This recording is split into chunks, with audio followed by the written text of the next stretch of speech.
This was to wake up Congress and alert the American people that this was no ordinary time.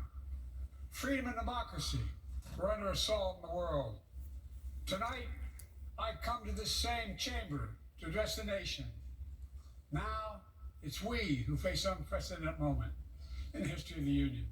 And yes, my purpose tonight is to wake up the Congress and alert the American people that this is no ordinary moment either.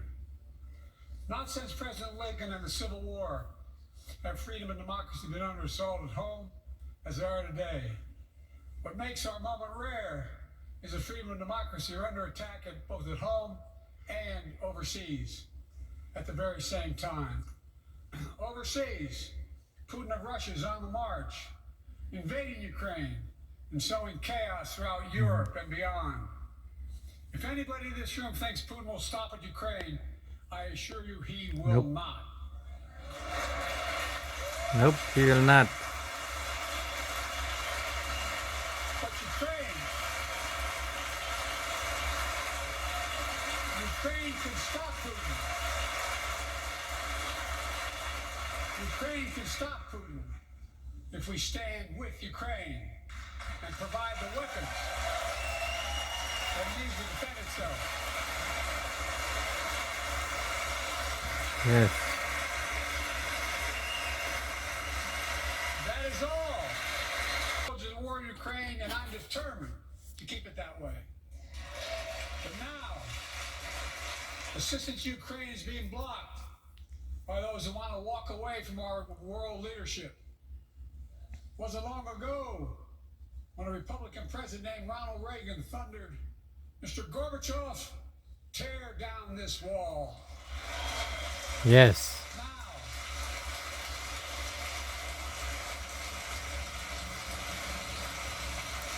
He remembers. predecessor, a former Republican president tells Putin, quote, "Do whatever the hell you want."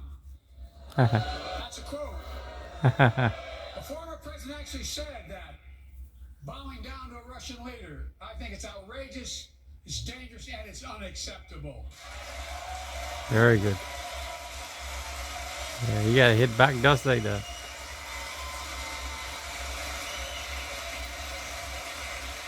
America is a founding member of NATO, the military alliance of democratic nations, created after World War II to prevent war and keep the peace.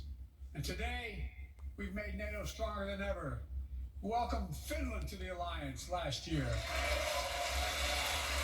And just this morning, Sweden officially joined, and their minister is here tonight. Let's stand up. Nice. Welcome. Welcome, welcome, welcome. He's right next to Jill Biden. And they know how to fight. Mr. Prime Minister, welcome to NATO, the strongest military alliance the world has ever seen. I say this to Congress, we have to stand up to Putin. Send me a bipartisan national security bill. History is literally watching. History is watching. If the United States walks away, it will put Ukraine at risk. Europe is at risk. The free world will be at risk, emboldening others to do what they wish to do us harm.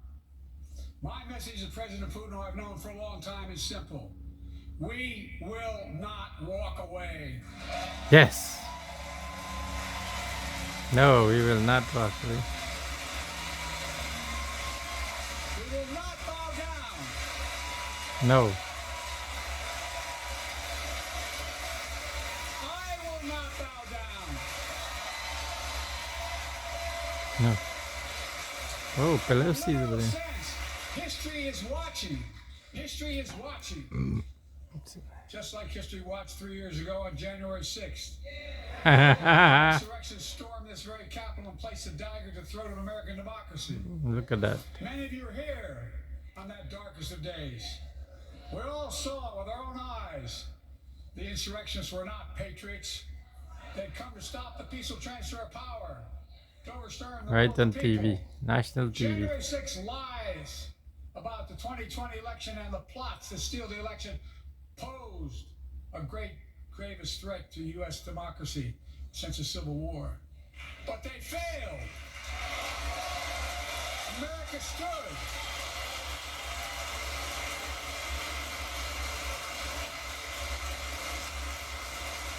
America stood strong, and democracy prevailed. We must be honest. The threat to democracy must be defended.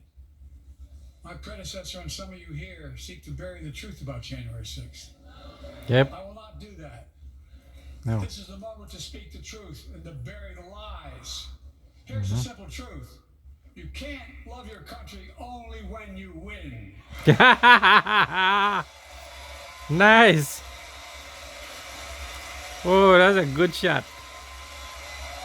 Yes, Mr. President Biden.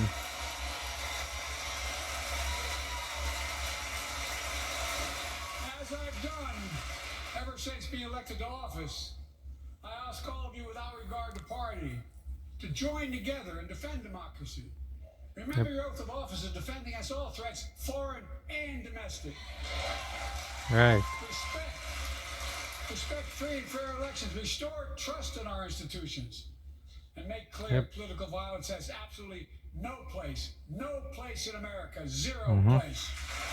Nope. Again, it's not hyperbole to suggest history is watching. We're watching. Your children and grandchildren will read about this day and what we do.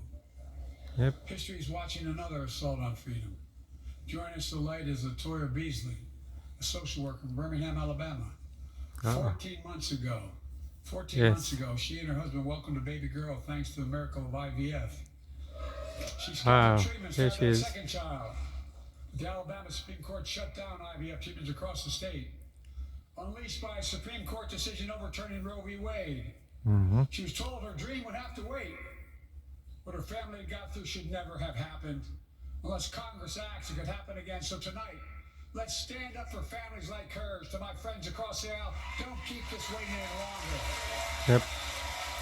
Guarantee the right to AVF. Guarantee it nationwide.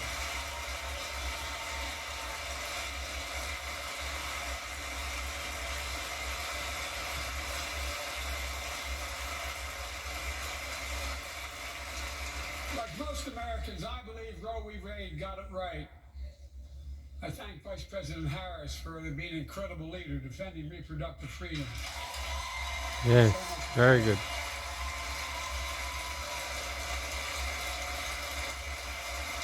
You gotta step up some more though. Be a little more bold. Since came to office determined to see Roe v. Wade overturned. He's the reason it was overturned, and he brags about it. Look at the chaos that has resulted. Joining us tonight is Kate Cox, the wife and mother from Dallas. She's become pregnant again and had a fetus in a fatal condition. Her doctor told Kate that her own life and her ability to have children in the future were at risk if she didn't act. Because Texas law banned her ability to act, Kate and her husband had to leave the state to get what she needed. Wow. What her family got through should have never happened as well, but it's happening in too many others. There are state laws banning the freedom to choose, criminalizing doctors, forcing survivors of rape and incest to leave their states to get the treatment they need. Many of you in this chamber and my predecessor are promising to pass a national ban on reproductive freedom. My God, what freedom else would you take away? Look, it's a decision to overturn Roe v. Wade. The Supreme Court majority wrote the following, and with all due respect, justices, women are not without electoral power. Electoral or political power. You're about to realize just how much you are. Yep.